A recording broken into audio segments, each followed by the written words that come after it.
sur le calcul mental.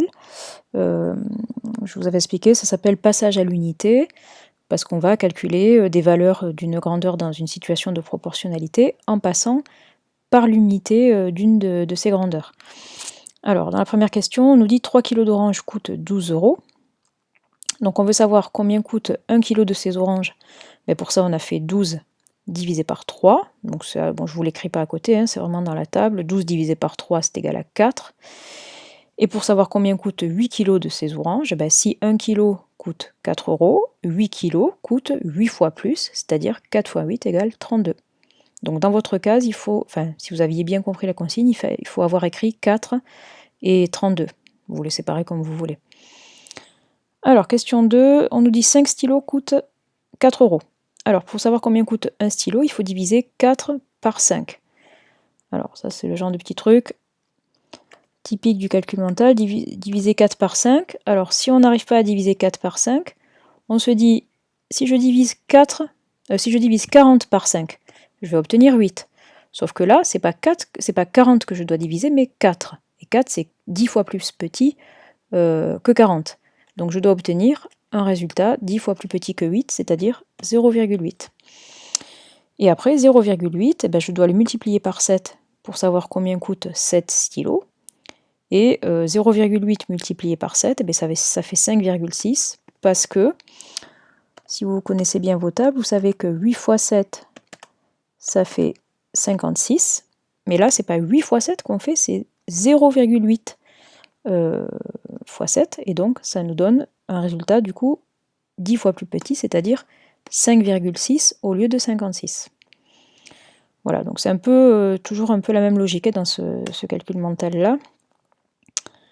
Après, question 3, donc on nous dit que 8 boîtes de conserve identiques pèsent 2,4 kg.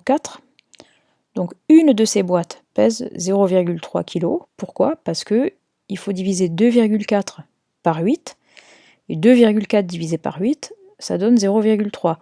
C'est comme si on faisait 24 divisé par 8. On obtient 3. Sauf qu'on a 2,4 qui est 10 fois plus petit, donc on trouve un résultat qui est 10 fois plus petit, c'est-à-dire 0,3.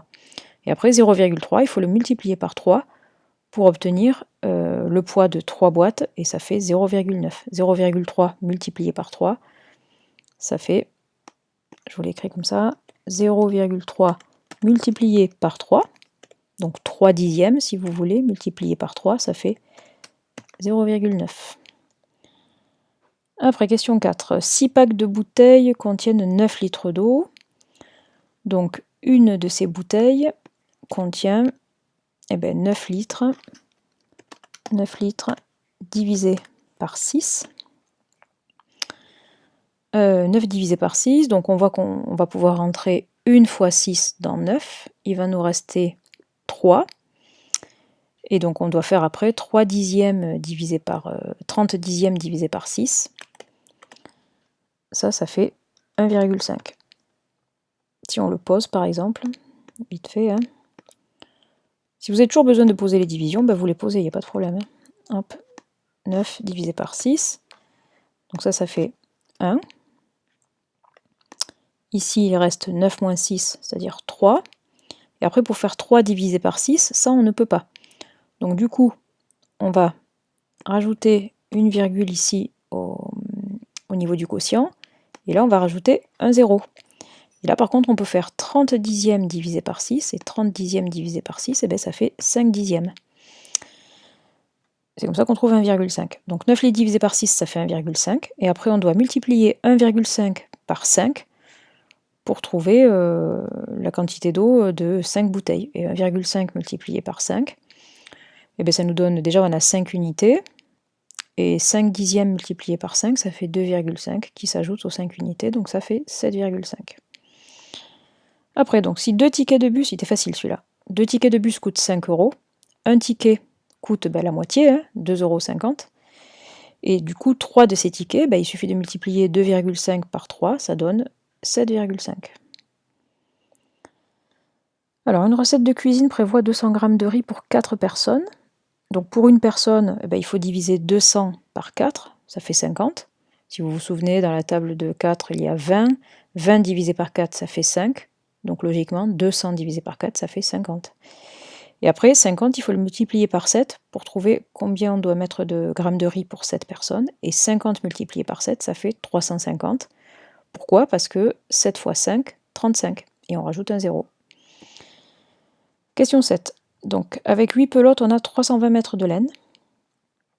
Avec une pelote, on en a 8 fois moins. Donc, on doit faire 320 divisé par 8, ça donne 40. Pourquoi? Parce que 32 divisé par 8, ça fait 4. Donc 320, qui est 10 fois plus grand, ça nous donne un résultat 10 fois plus grand que 4, c'est-à-dire 40. Et après, les 40 mètres de laine, il faut les multiplier par 3 pour savoir combien mesurent 3 pelotes. Avec 40 multiplié par 3, ça fait 120, parce que 4 fois 3, ça fait 12. Et on rajoute un 0, parce qu'on a un 0 de plus à 40. Question 8. Alors, 4 flacons identiques contiennent 3 litres d'eau. Donc, un de ces flacons contient combien? Alors, il faut faire 3 divisé par 4.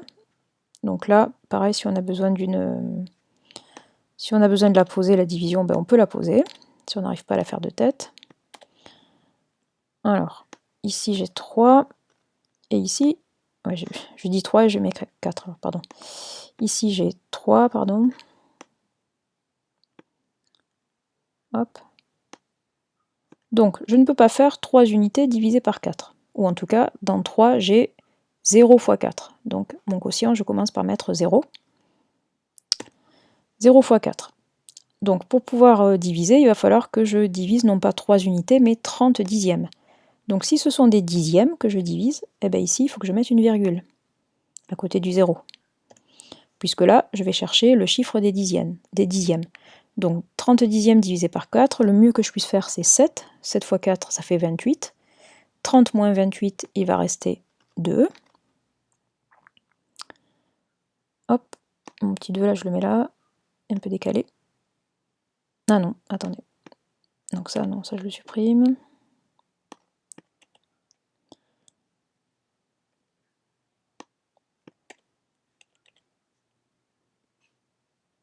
Voilà, donc 30 moins 28, il reste 2.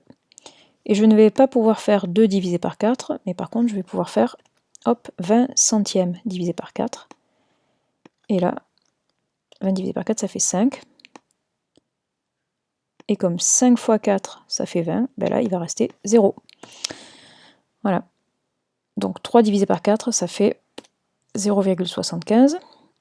Et donc un flacon contient 0,75 litres. Donc 3 de ces flacons, eh bien, il faut multiplier 0,75 par 3.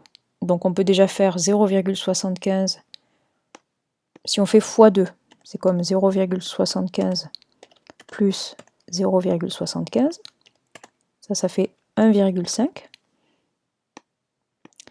Et 1,5, il suffit après d'ajouter encore 0,75. 1,5, c'est comme 1,50, si ça vous aide. Donc, on rajoute 0,75. Hop. Voilà. Donc, du coup, sur mes 75, j'en mets 50 ici, ça va me faire 2 unités, et il va me rester 25 centièmes. Donc, 2,25. Voilà, donc entraînez-vous à les refaire, ces calculs, si ça ne vous vient pas facilement de tête. Hein. Alors, question 9. Donc en faisant 7 fois le tour d'un lac, on parcourt 4,2 km. Combien fait donc un tour de ce lac? Bon, mais il faut diviser 4,2 par 7. Vous devriez avoir le réflexe de reconnaître ici quelque chose qui ressemble à 42. 42 divisé par 7, ça fait 6. Et là, c'est pas 42 qu'on a, mais 4,2, qui est 10 fois plus petit que 42. Donc le résultat ne sera pas 6, mais quelque chose qui est 10 fois plus petit que 6, c'est-à-dire 0,6. Et après, il faut multiplier par 5 ce résultat-là pour trouver la longueur de 5 tours. 0,6 multiplié par 5, ça fait 3, parce que 6 fois 5, ça fait 30. Et 0,6, c'est 10 fois plus petit que 6. Donc le résultat qu'on trouve, il est 10 fois plus petit que 30, il est égal à 3. Et enfin, la dernière question. 12 sacs identiques pèsent 6 kg. Un de ces sacs pèse 0,5 kg. Alors, quand on fera les fractions, vous verrez que ce genre de division, vous les ferez très facilement.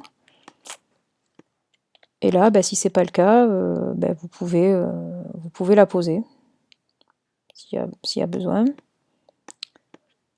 Hop. Donc ici on a 6. Ici on a 12. Alors une autre astuce, c'est de se dire aussi que sinon 60 c'est dans la table de 12. 60 ça correspond à 5 fois 12. D'accord, ça c'est un résultat qui est facile, qui est pratique à connaître. Et là, ce n'est pas 60 qu'on a, mais 6 qui est 10 fois plus petit, donc forcément le résultat sera 10 fois plus petit que 50, c'est-à-dire 5. Sinon, vous la posez, hein. Hop, ici là, on va rajouter un 0 et ici mettre 0, puisqu'au départ on avait 6 divisé par 12, on peut mettre que 0 fois 12 dans 6. Et donc du coup, maintenant, au lieu de diviser 6 unités par 12, on va diviser 70e par 12, et 70e divisé par 12, ça fait, hop, 5 dixièmes. 5 dixièmes, et après il suffit de multiplier donc 0,5 par 17 pour avoir le résultat. Alors, là une astuce, si on doit faire ça, 0,5 fois 17, présenté comme ça, c'est pas très sympa, surtout si on doit le faire de tête. Mais si vous remarquez, là on a deux facteurs dont on peut inverser la position sans changer le résultat. Donc 0,5 fois 17, c'est pareil que 17 fois 0,5. Et si vous vous souvenez ce qu'on a vu sur la multiplication, dans le chapitre sur la multiplication, notamment la multiplication par 0,5, on avait dit que multiplier par 0,5, c'est pareil que diviser par 2. Donc ça, on a le droit de l'écrire comme ça. Enfin ça, vous le faites dans votre tête, mais je le détaille pour revenir sur les leçons précédentes. 17 divisé par 2, on cherche la moitié de 17, c'est-à-dire 8,5. Donc quand vous voyez une opération comme ça, 0,5 multiplié par 17, vous pouvez avoir, à force de vous entraîner, avoir le réflexe d'inverser la position des deux facteurs, l'écrire sous la forme 17 multiplié par 0,5, et multiplié par 0,5, maintenant il faut que ça devienne un réflexe pour vous, il faut que vous pensiez au fait que c'est équivalent à diviser par 2, c'est-à-dire à rechercher la moitié du nombre. C'est pour ça qu'on trouve 8,5. Voilà, la correction est terminée.